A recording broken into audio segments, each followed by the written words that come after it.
What's going on, y'all? Happy Friday. What y'all cooking for dinner tonight? I'm not cooking a goddamn thing. It's too hot, but what I am going to do is make some subs. I wanted to share this with y'all because I love sweet heat.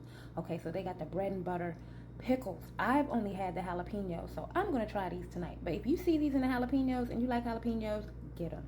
Also, these are fire, y'all. If you see this, get it. Cute little brunch idea. Make you some waffles.